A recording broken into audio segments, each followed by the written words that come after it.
The Retroid Pocket 3 was released in August 2022 and only 3 months later did the 3 Plus come out. So for those that bought a 2 Plus to replace their 2 and seen a new iteration released not a year in, or bought the 3 and seen the 3 Plus come out only a few months later, this may come as a nuisance to some.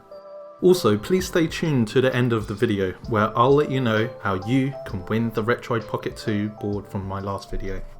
The Retroid Pocket 3 measures at 185mm by 82mm, so a bit smaller than a Nintendo Switch Lite. Unfortunately, I don't have a Switch Lite to compare it to, but here's a PSP and 2DS XL for size comparison. The screen size measures at 4.7 inches with a resolution of 750 by 1334, compared to the 2 Plus at 3.5 inches with a 640 by 480 screen. The buttons on the 3 Plus feel slightly different from the 2 Plus. The 3 Plus feel a bit more clicky compared to 2 Plus.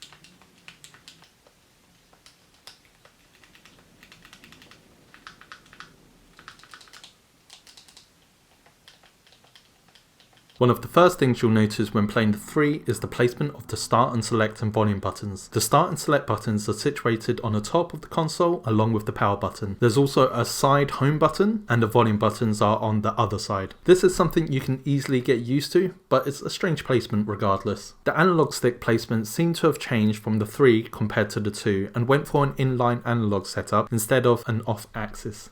Having clickable analog sticks are a big bonus on a handheld, as it's not very common to see for these retro emulation handhelds. The chip on the 3 Plus have also had an upgrade compared to the 2 Plus, as the 3 had almost identical specs as the 2 Plus. The 3 Plus is running Android 11 and I managed to get a few updates since owning this. Both the 2 Plus and 3 Plus have the Retroid launcher. I won't go into details in this video, but it seems to be the exact same setup. I think a really good use case for these types of consoles is cloud gaming. I've tested a few games on Game Pass and surprisingly, it's a great way to play some latest AAA titles. You probably saw that I also showed some videos of the 2 Plus playing some cloud games, but it did have a letterbox border, which is something to consider.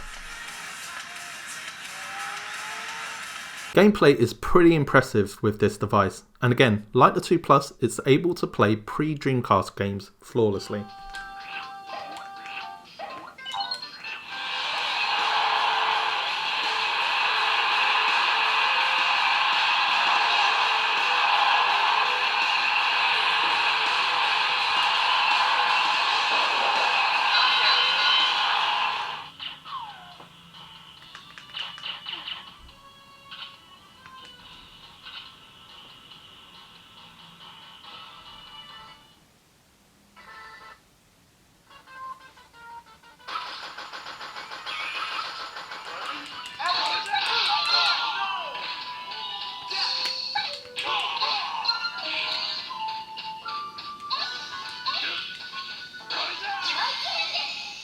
The 2 Plus and 3 Plus both play GameCube games pretty well, but the 3 Plus does have the upper hand from some of the games I've been testing. I would say it's a few frames from being perfect, but this will differ from game to game, so keep that in mind. But I would say it's more consistent with the 3 Plus.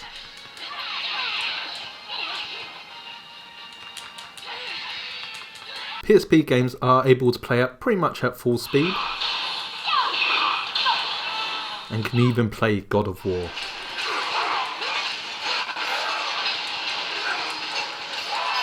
There is a massive improvement when it comes to PS2 emulation, as you can tell from this footage.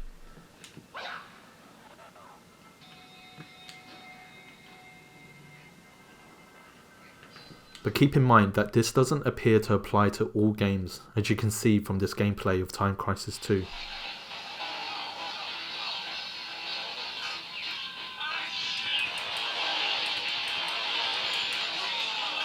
It doesn't take a genius to work out that the 3 Plus is the better performing handheld. It does have a small drawback, if you consider them drawbacks.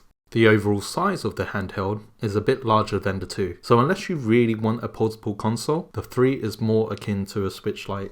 The analog stick placement are not offset like an Xbox or Switch controller. This is purely subjective. I personally am not too fussed, but it's something to mention. The screen dimension has a wider screen and is not natively 4x3. I know some people prefer 4x3 screens, especially for retro games, but I think I would prefer to have a wider screen to have the flexibility to play modern titles than a 4x3 screen that plays modern games with a letterbox border. And this doesn't just limit to games. This is an Android device that we can install apps like YouTube to watch videos on. Also, the button placement of the start and select and volume buttons are in a weird place. That being said, it's pretty easy to get used to, but when you're initially playing with the device, it is a little confusing. I've not found myself increasing or decreasing the volume with my palm when playing for long sessions, but do keep in mind it could happen if you add pressure to that area when you're playing. I think overall this is a much better device over the 2 Plus. Unless you're really discouraged by the comparisons I've made, then I think this may not be the handheld you're looking for. It must be mentioned that the impact of the 3 and the 3 Plus was due to COVID, but if this was the case, personally, they should have waited and not have released the 3 and waited to release the 3 Plus instead. But now we're in 2023 and the rate that Retroid are making new versions and revisions, who knows, you might not have to wait long for the next iteration to come out. If anyone is interested, the Retroid community is fairly large and they have a Discord group where they announce new releases and help guides, and I've added a link to their Discord in the description below. They're also currently holding a discount starting from the 16th of January 2023 to the end of January to celebrate Chinese New Year. Thanks for staying on until the end. To win this Retroid Pocket 2 board, all you have to do is subscribe and make a comment describing what game you're looking forward to in 2023, and I'll announce the winner in February. Thanks again for watching, and I'll see you on the next one. Cheers!